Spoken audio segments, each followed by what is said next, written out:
O bolo mexe, mexe, deixa no ponto, quebra a cabeça, deixa que eu monto uma bela história, deixa que eu conto. Programa Deixa que eu conto. Uma iniciativa do UNICEF no Brasil. Olá, meu nome é Kiara Terra, eu sou contadora de histórias, escritora e tô aqui pra convidar todo mundo pra brincar comigo. Chama sua mãe, seu pai, sua avó, seu avô, até o cachorro. Se tiver por aí é bem-vindo. Agora, se tem alguém que tá longe, você tá com saudades, aí a gente brinca e depois você conta tudinho pra pessoa. Quem sabe ela não ouve o programa do lado de lá, da casa dela. Hoje a gente ouve a famosa história de João e Maria em uma versão surpreendente. Depois quem vem conversar com a gente na sessão Meu Amigo Tagarela é minha querida amiga Helenira Peixoto, que faz teatro especialmente para bebês pequenininhos.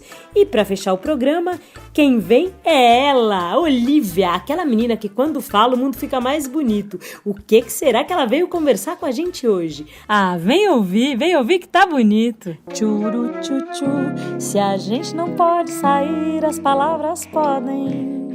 Churu chuchu, se a gente não pode sair, as histórias podem.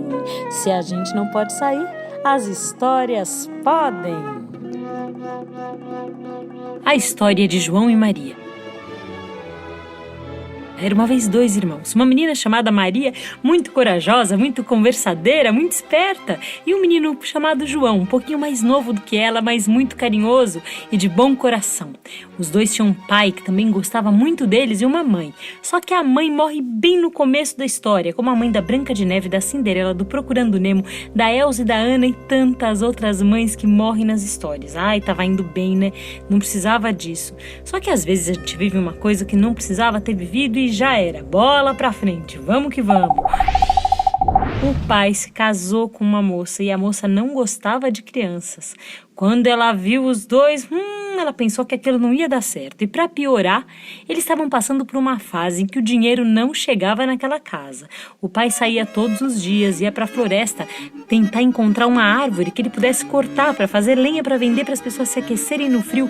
Mas quem disse que dava certo? Dava nada. Quase não encontrava lenha, não vendia o que cortava.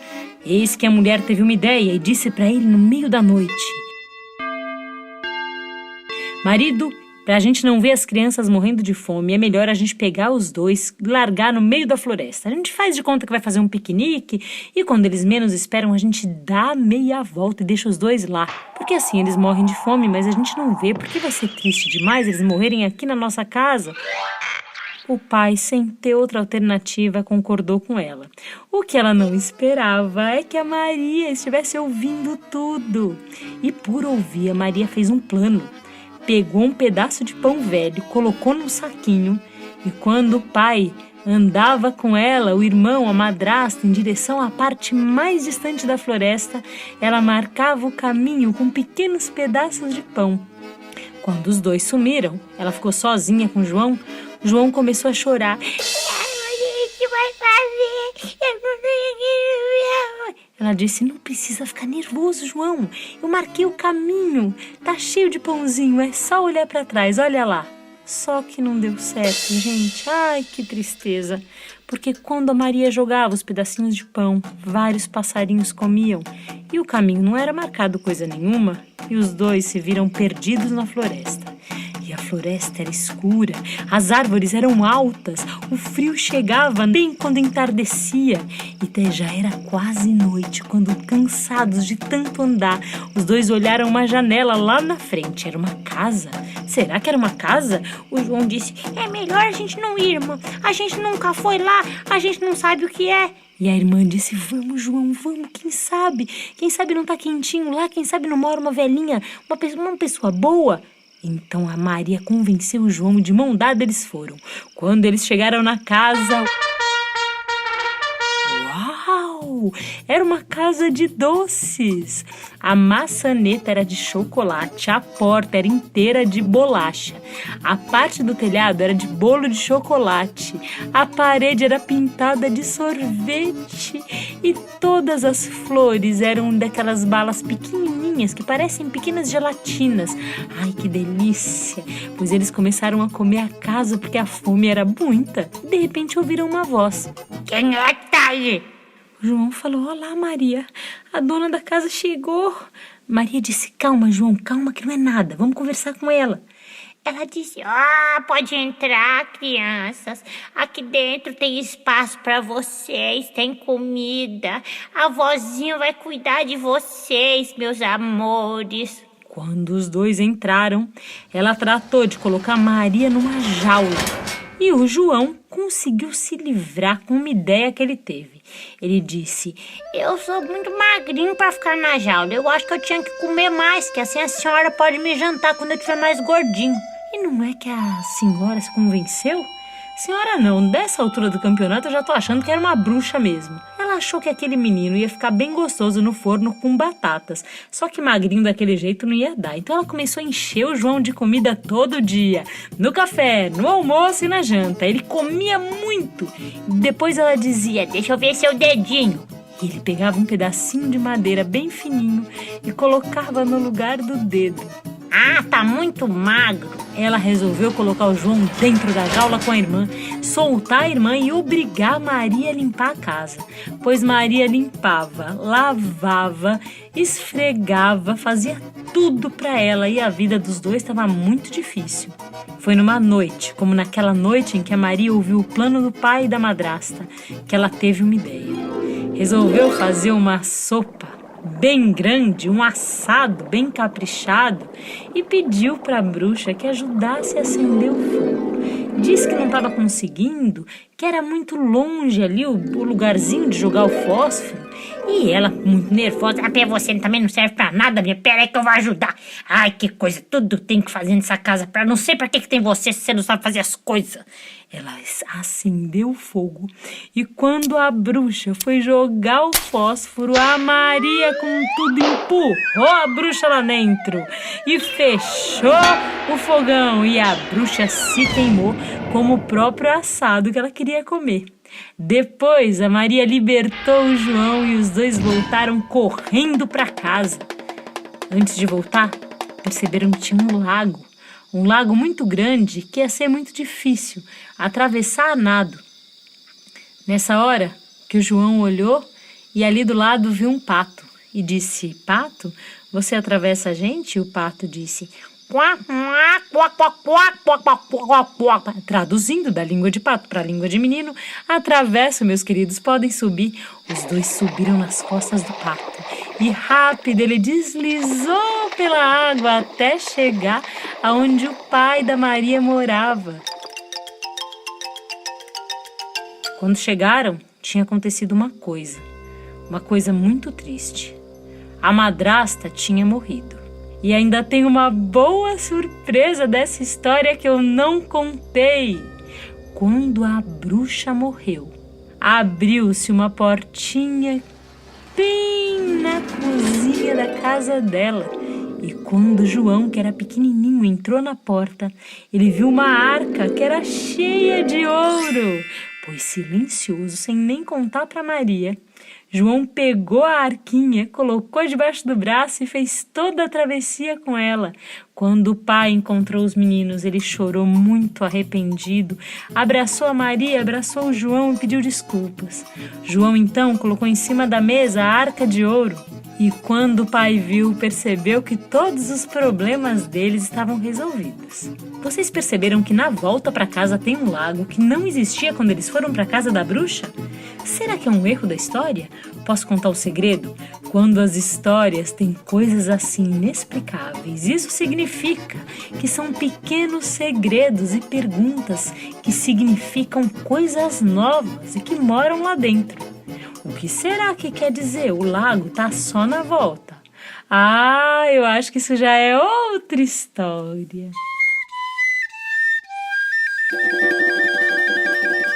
Meu amigo Tagarela.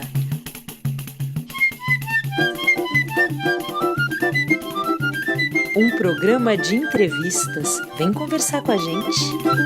E hoje quem vem no Meu Amigo Tagarela é uma amiga muito querida, que eu conheço desde pequenininha e que depois que virou adulta começou a pesquisar os bebês. Sim, como os bebês se relacionam com o mundo, como eles descobrem as coisas.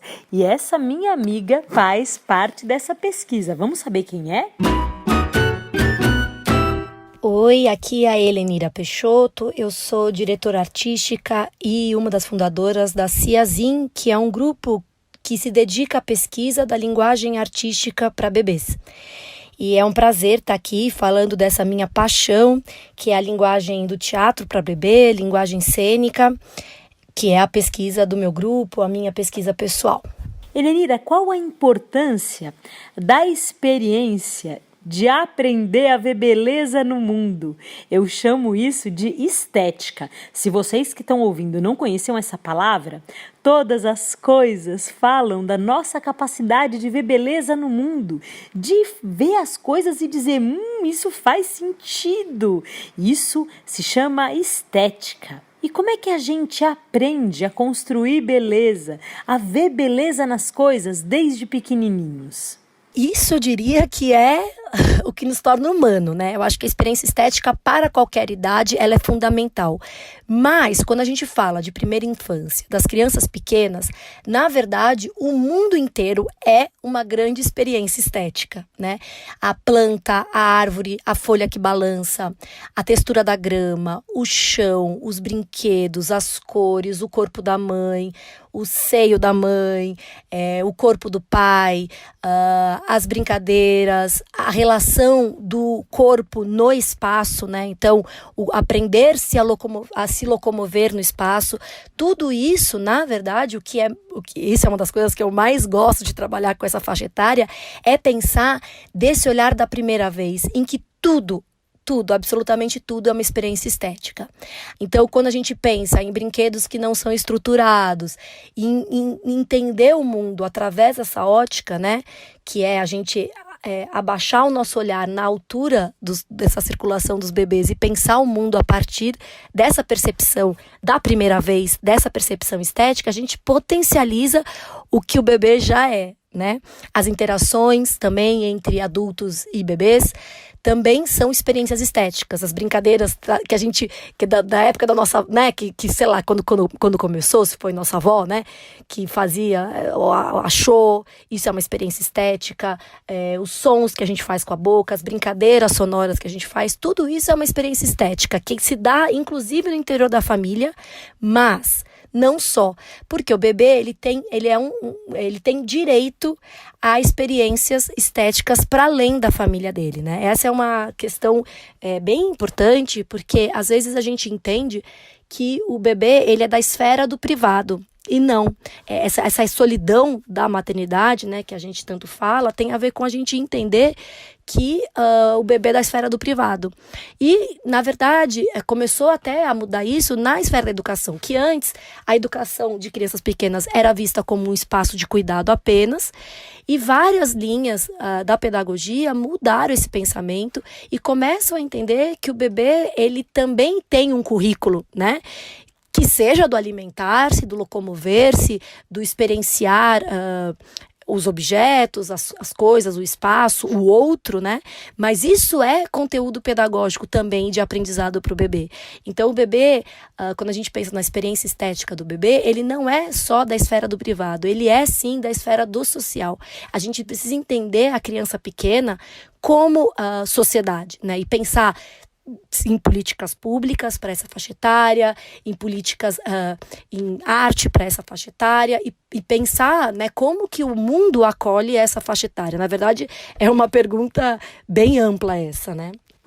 Helenira, como é que a gente pode favorecer o livre brincar das crianças nesse momento que a gente está vivendo agora?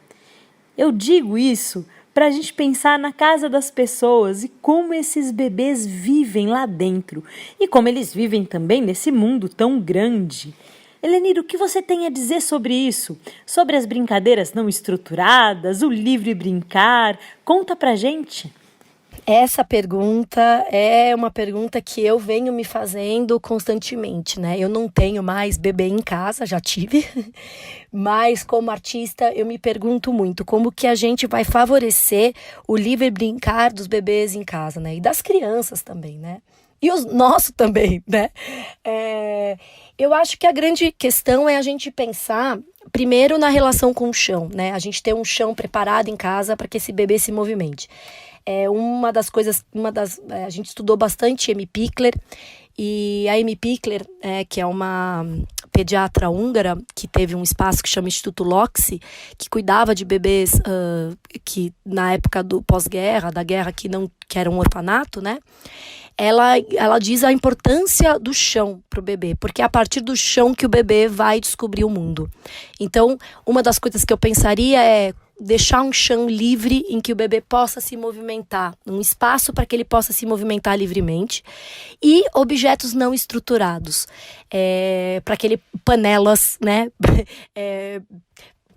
Colher de pau, colheres de metal, coisas que emitam sons e que seja seguro para que o bebê coloque a boca, que ele mexa, coisas que se encaixem, esponjas de tomar banho. Quando a gente olha o mundo a partir da ótica do bebê, né, do que é interessante, que a gente pega um objeto, a gente sente a textura, a temperatura, o som que aquilo pode fazer, né, a gente também se colocar como investigadores, né, os cuidadores dos bebês, para oferecer materiais, principalmente que não estejam prontos. Não é, já ouvi várias vezes, né?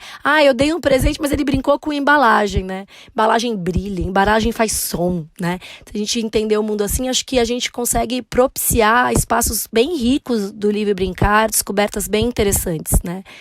Um pouco também o colo, o afeto, o cantar para a criança, né? Isso também é bem importante para o desenvolvimento dele. Helenire, se você conversasse com as mães nesse momento em que está todo mundo em casa se cuidando, em que o bebê está tão guardado ali dentro da família, o que você diria para elas que vivem nesse momento uma coisa que se chama puerpério? Vocês que estão ouvindo conhecem essa palavra? Puerpério, ai que palavra difícil! É uma palavra que explica aqueles primeiros dias com o bebê. Primeiros dias não, acho que os primeiros 3 meses fazem parte do puerpério. Quando a gente amamenta, cuida, alimenta e passa o tempo todo olhando bem de pertinho a cria.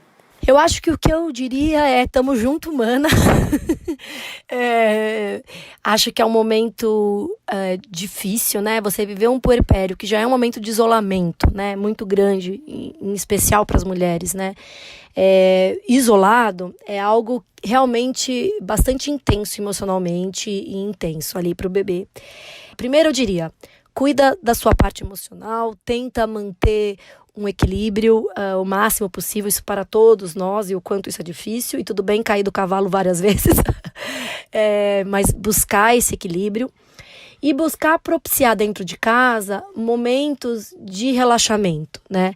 Eu acho que tá todo mundo muito tenso com as incertezas, então às vezes a gente sentar no chão junto com o bebê e observar ele explorar o mundo pode ser um instante poético necessário, fundamental e privilegiado aí das mães de crianças pequenas, porque eles têm um ritmo, a gente pode observar o ritmo da exploração, a gente tentar mergulhar de fato nessa experiência, do que é esse bebê descobrindo o mundo. Pensar nesses movimentos do cuidado, né? Amy Pickler usa uma palavra tão bonita, ela chama de coreografia do cuidado, né? Se a gente pensa no cuidado como uma grande coreografia sua e do bebê, né? O mundo já virou dança. E isso pode ser bom, a gente precisa de poesia, né? Mas também ter acolhimento e carinho consigo mesma, entender que a gente não é tudo, né? A gente é uma parte. A gente é limitado e ainda bem, né? Então, se a gente consegue respirar e entender isso, talvez seja um pouco mais leve. Só talvez, não tenho tantas certezas assim. Helenira, e se você pudesse falar diretamente com os bebês, o que você diria para eles? Eu diria, bebês, o mundo é a casa de vocês. Explorem, descubram, cheirem, se movimentem, né? Acho que isso que eu diria para os bebês. E aproveitem o quentinho do colo dos adultos, né? Aproveitem estar perto dos adultos, né? Desse adulto que você tanto ama. É isso. Eu gostei muito de ter você aqui, minha amiga. Gosto muito da pesquisa da companhia Ciazin que você faz há tantos anos e do seu jeito de olhar o mundo e de olhar para os pequenos. Bom, eu queria agradecer a oportunidade de falar sobre esse assunto, que tanto nos mobiliza, que tanto nos dá tanto prazer de falar e de pensar nas crianças pequenas, né? E que a gente, como sociedade, precisa cuidar dessa primeira infância, né? Cuidar como quem cuida de um grande tesouro mesmo. Porque ali, enfim, a gente tem estudos na ciência que dizem que a maior parte das sinapses é nessa faixa etária. A gente tem a experiência do ser humano, né, a importância do afeto para essa faixa etária muito grande, das descobertas, as possibilidades de descobrir o mundo. Estou muito feliz. Muito obrigada. Beijinho. Olhe, Olivia, olha o mundo. Um minuto, deixa eu falar uma coisa. Sabia que... Quando Olivia fala, o mundo fica mais bonito. Fala, Olivia, qual que é o seu sobrenome? O meu é Terra, e qual que é o seu? Olivia Martinelli de Souza. Olivia Plateiro. Olivia Pateiro Martinelli de Souza. Uau, que bonito. Quantos nomes você tem? O meu é Kiara Terra Ferraz Pupim. Porque deu uma tremidinha, né? Repite o seu nome inteiro, porque deu uma temidinha. É Kiara Terra Ferraz Pupim. E a Carol Levi, que é a outra menina que faz também o podcast, ela mora lá em Recife. Você já foi lá? Não, mas eu sei o nome inteiro, o nome inteiro dela. É Carol Levi e Ípilos. É mesmo? Eu vou perguntar pra ela, eu não conhecia esse outro nome dela. E me conta uma coisa, quando você crescer, você vai gostar de qual trabalho, assim, que você gosta já hoje? Falar de novo, que caiu o seu fone. Kiara Terra, fala de novo, porque caiu o meu fone. Por favor, né? Por favor. Falo sim, querida. O que você vai querer trabalhar quando você crescer? Eu vou querer trabalhar de todas as coisas do mundo. Uau! Posso contar um segredo pra você? Não. Deixa eu contar um segredo. Uma coisa que eu só descobri quando eu era adulta. Sim. Quando a gente é criança, falam pra gente que a gente tem que escolher uma coisa só, mas não é verdade. A vida é muito comprida e dá tempo de fazer muita coisa diferente na mesma vida. Dá tempo de trabalhar com uma coisa, depois com outra, dá tempo de ter filho, depois dá tempo de viajar. Ixi, dá tempo de muita coisa. Deixa eu falar uma coisa. Sabia que o papai Sabia que o tio Lu compra doce quando eu saio da escola, quando ele me busca? Eu amo o tio Lu, porque ele me busca e compra doce. E o vovô tem um cachorrinho branco chamado Theo, que ama eu. Ai, que delícia! O cachorrinho ama eu, sabia? Ai, com certeza! E me diz uma coisa, olhe, quem mais tem na sua família? Tem seu pai, sua mãe, sua avó, seu avô, a tia Bia, o seu tio que dá doce, quem mais? Tem a vovó Jo, o vovô Eduardo, que é o que tem cachorrinho, porque eu só tenho um vovô. Sim. E muita gente. E tem umas pessoas que eu nunca conheci. O papai do meu pai e a mãe do meu pai. É mesmo? Isso é a vovó Silvia, e o vovô Joaquim.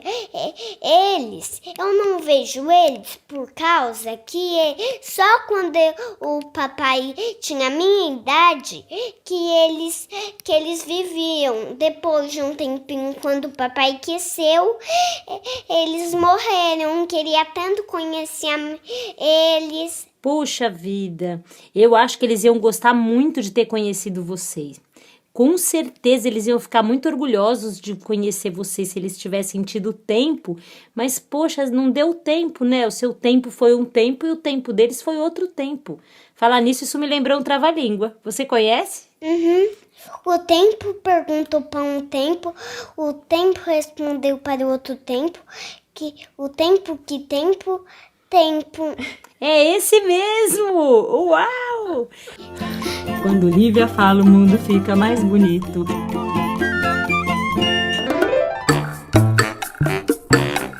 Eu sou a Kiara Terra e o Deixa que eu conto é uma iniciativa do Unicef no Brasil.